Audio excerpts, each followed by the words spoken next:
أكلة النهاردة أكلة سهلة وبسيطة وتتعمل كلها في حلة واحدة. يلا نشوف الوصفة.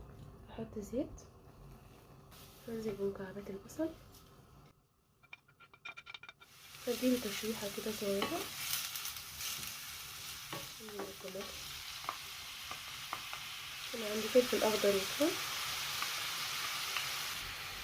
أنزل بالتوابل، عندي ملح وبابريكا وجنزبيل وكمون وفلفل أسود، أنزل بالفراخ مغسولة ومتصفية كويس ومتقطعة ومتشال منها الجلد، انزل عليها بمكعبات بطاطس متقطعه كتير شويه عشان ما تتهريش معانا. انزل عليهم بكوبايه زبادي، انزل عليهم بشويه ميه مغليه، احط معاها شرايح ليمون، احط عليها شويه كزبره،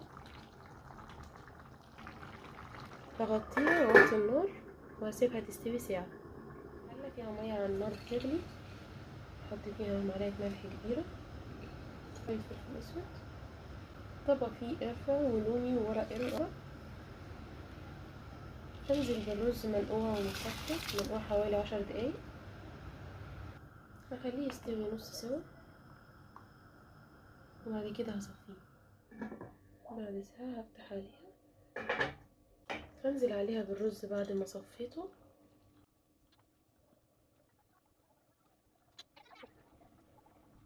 هحط عليها ورق ألمون عشان أنا عايزة أكتم الهوا جوه. هغطيها واسيبها تستوي ساعة على نار هادية جدا.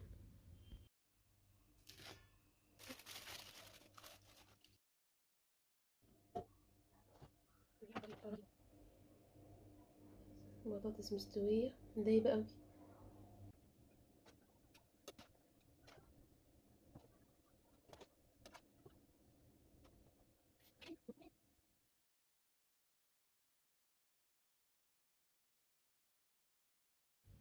جربوها وإن شاء الله تعجبكم.